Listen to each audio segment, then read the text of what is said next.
Hey everybody, Karyn Bryant for MMA H.E.A.T, of course, talking with Rashad Evans, who is taking on Anthony Smith at UFC 225.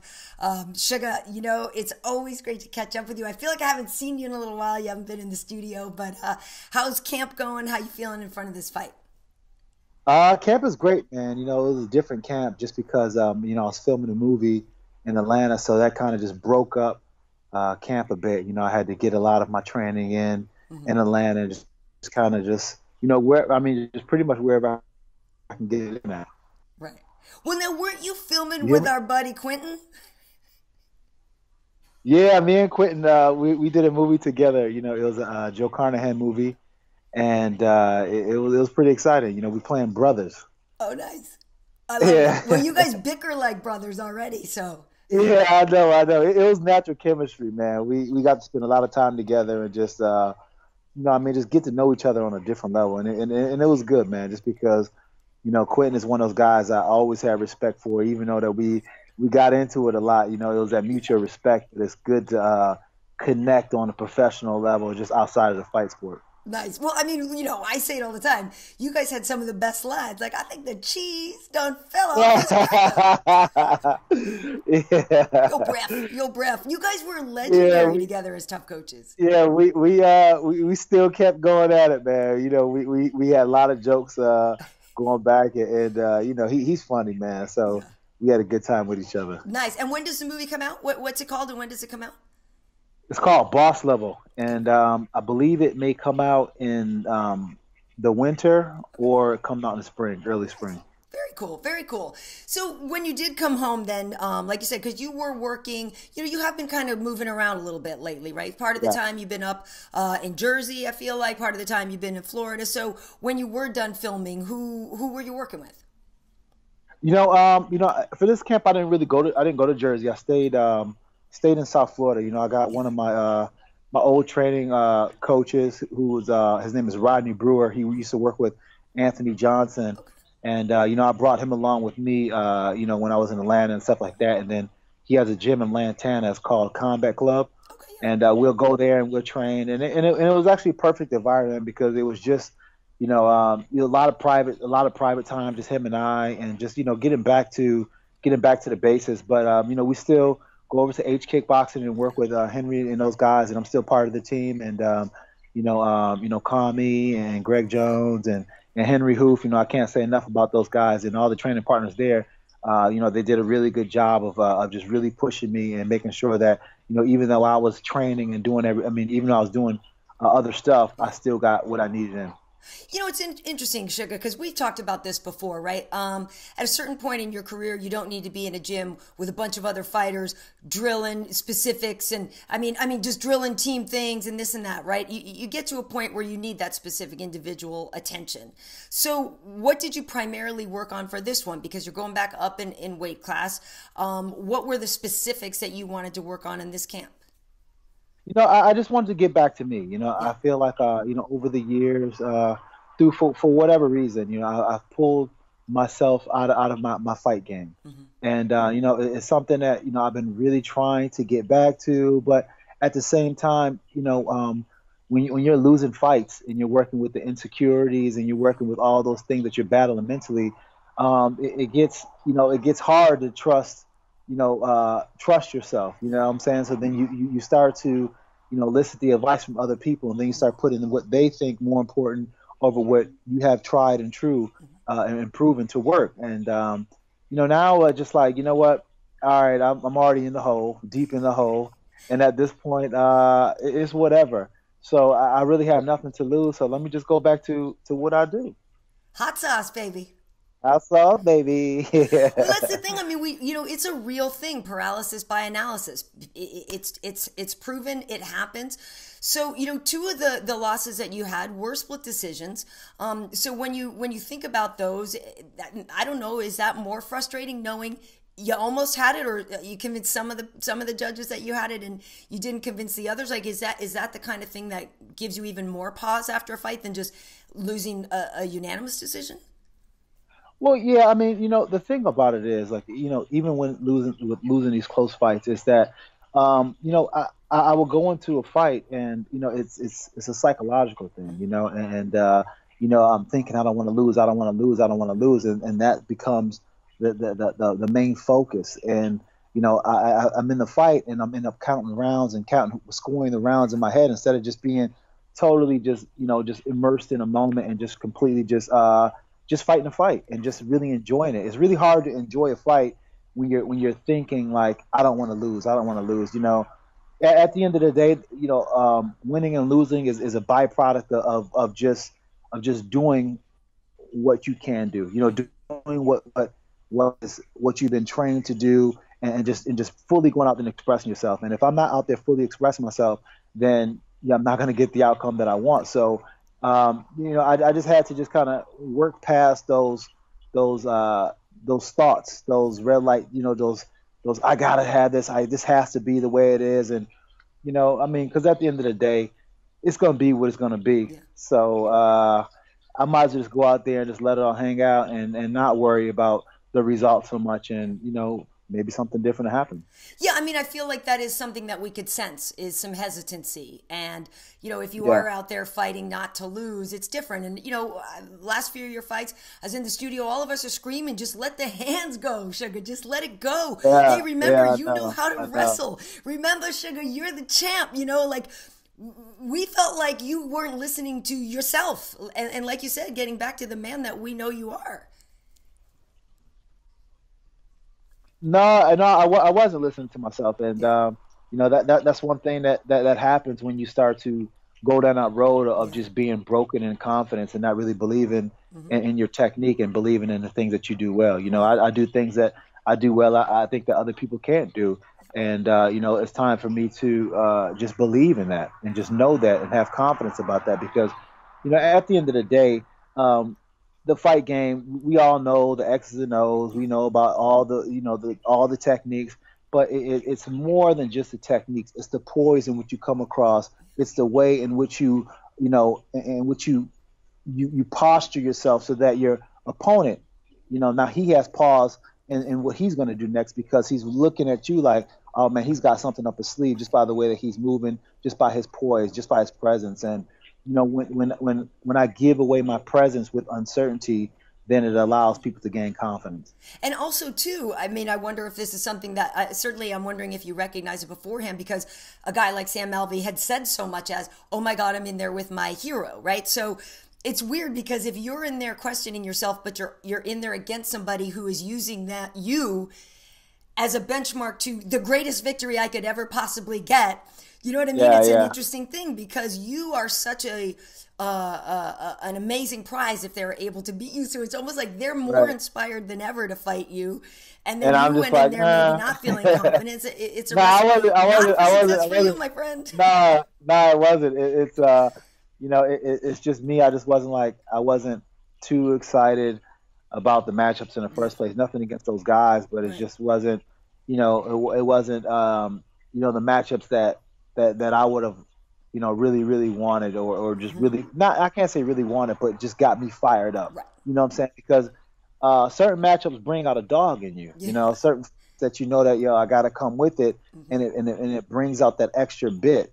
And for those fights, I didn't have that feeling. You know what I'm saying? So it's just also just being able to just turn it on, being able to be able to find that inner competitive force against no matter who you're going against, and not fight to your level of competition. Right. So have you been working then with a sports psychiatrist or psychologist or anybody to try to help you figure out why you're not making those connections mentally lately?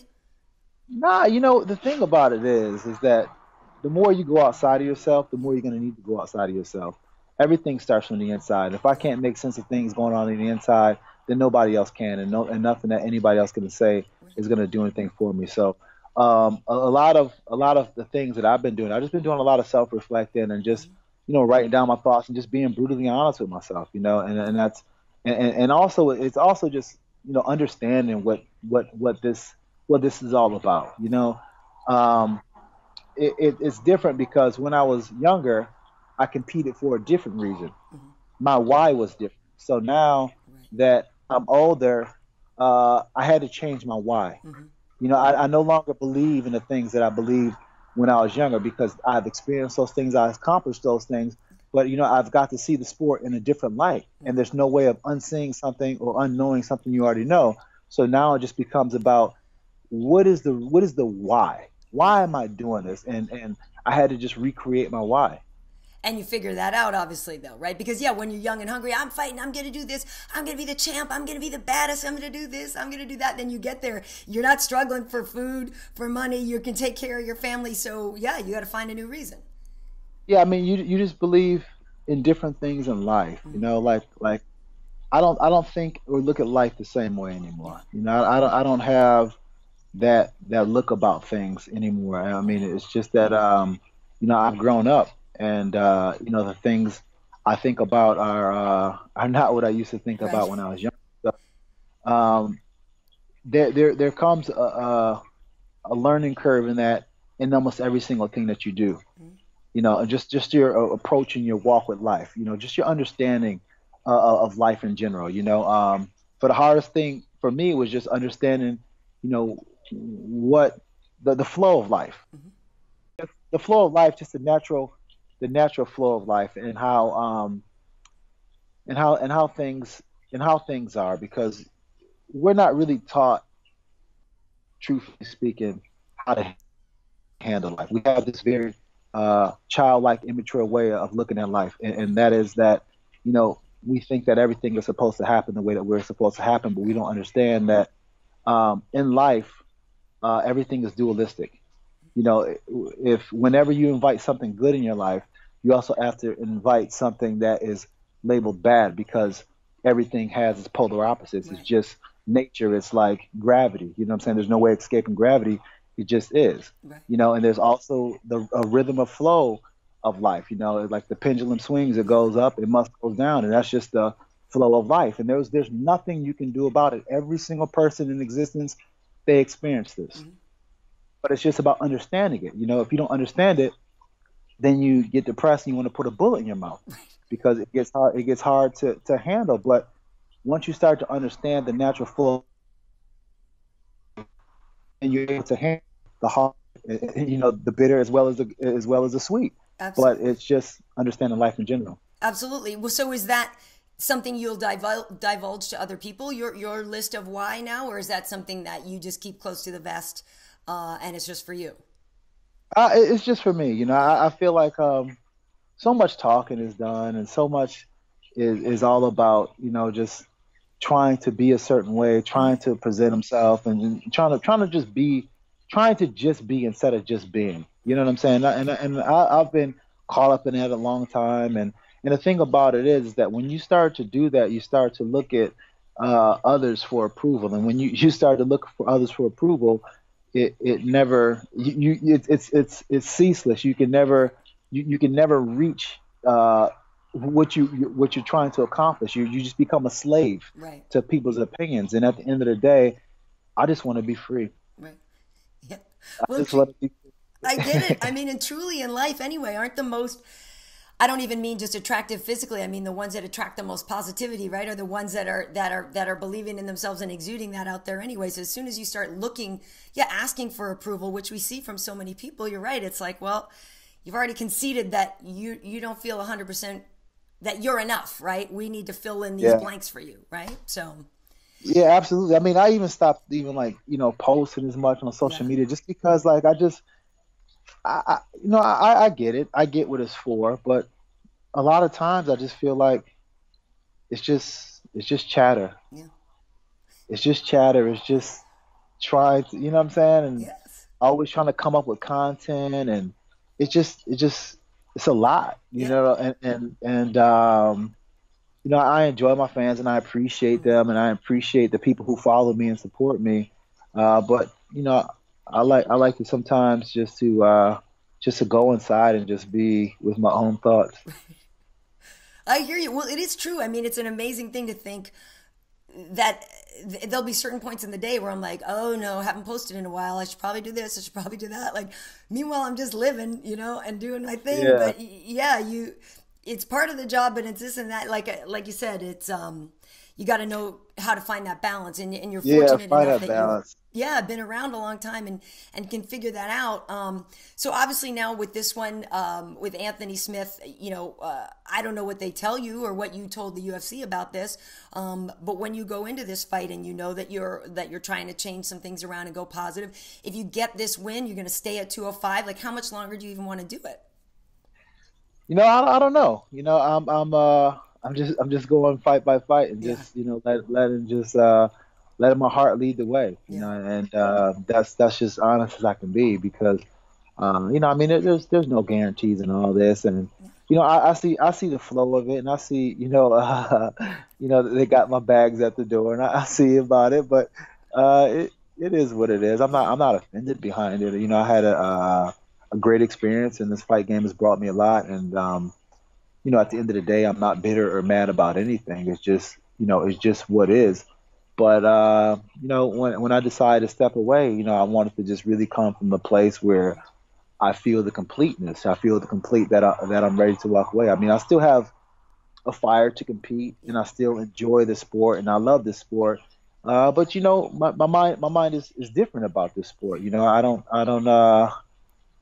believe in the things that I used to believe in.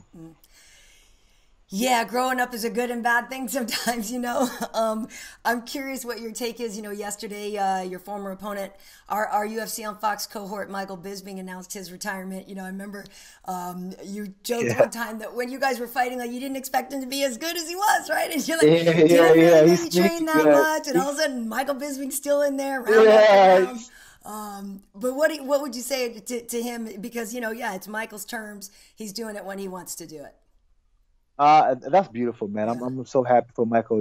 Just as a former competitor against him, as a fan and as a friend. I'm really happy for him, and I'm really happy that he's calling the shots on his own, and he's walking away with his marbles intact, Yeah. and he's got a bright future ahead of him. He's one of the brightest guys that I Yeah. know and he's deeply clever, and he's got a bright future ahead of him. So I'm glad that he's made the decision for himself. Yeah, I'm happy too. I don't have to panic so much watching him fight anymore. Like, it makes me nervous watching you guys fight. I'll be fully bugging out when you're in there as well. Before I like to get out of here, I do want to ask you. Kamaru obviously has been doing well, but and maybe people don't know that. To a certain degree, you've been kind of a mentor to him. Maybe some people know it, maybe some people don't. But when you look at what Kamaru's doing right now and how he's approaching it, he's in that game right now, right? He's on that fight. He's trying to mouth off. He's doing all the things that you've already had to do, been there, done that. But when you look at his career and what he's doing, how do you assess his situation? Man, I'm just overwhelmed with pride with that one. Yeah, What he's been able to do and the fighter he's been able to become, and not just fighter, just the man he's been able to become.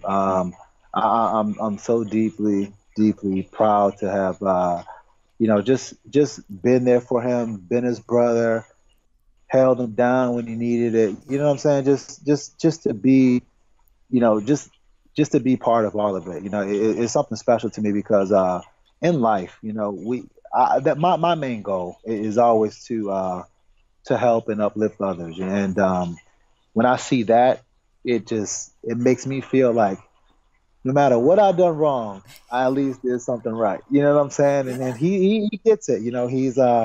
He's one of my dear friends now, and yeah, I'm just so happy for him. I'm so happy for what's ahead of him, and I try to give him a little bit of my wine. But the thing about life is the fact that you know the truth can't be told. You know what I'm saying? I It's know. got to be experienced. So some things I'll tell him about, and some things he'll be able to understand. But Right. some things he'll be able to. He's just gonna have to go through it, and then I'll be able to fully give him my take on the situation. But I'm excited about his journey. I remember being in that place. Yeah, no, it's exciting, and he is a good guy and has a good head on his shoulders.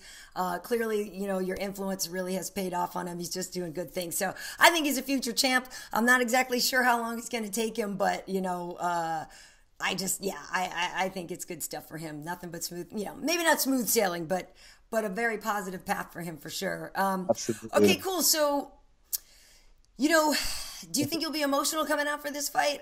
Do you think your mind's going to be different? Like how it's a big deal. It's always a big deal, but you know, I don't want you to build up too much pressure on yourself. But you then it's like you're walking out going, don't get too excited. Treat it like a regular day, but it's not a regular day. Like, what are you going to be saying to yourself? I'm just excited to compete again. Yeah. And you know, I got some frustration. I get to work out. Yeah.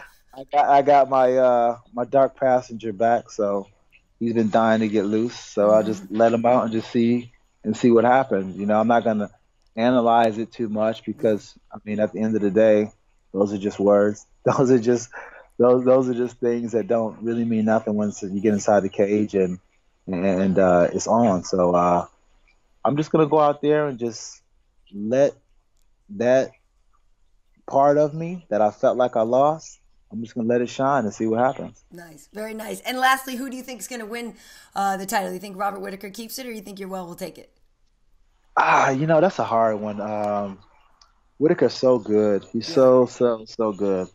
And Romero is just ageless, but at some point you got to think that he's going to show some signs of age. Sometime.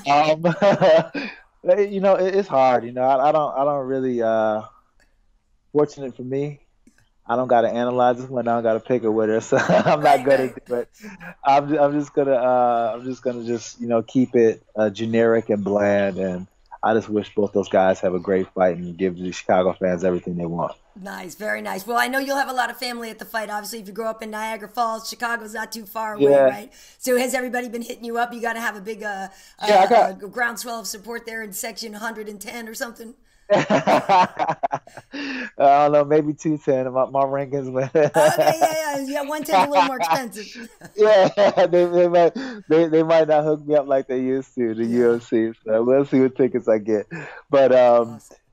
yeah, I'm excited, man. I got my family coming out in Chicago. I got you know, my kids in Chicago and stuff like that. My ex-wife and stuff, and you know, some of her family and friends and things like that. So I got a pretty good amount of people that's gonna come and show some support, and I'm excited for it, man. I mean, this is what it's all about to me, anyways. You know, I've always looked at fighting and always been blessed to be able to have 3 fights a year and just be able to have, because they're like family reunions, you know, and all the family gets together. We set aside our differences and we just, you know, cheer for a common goal.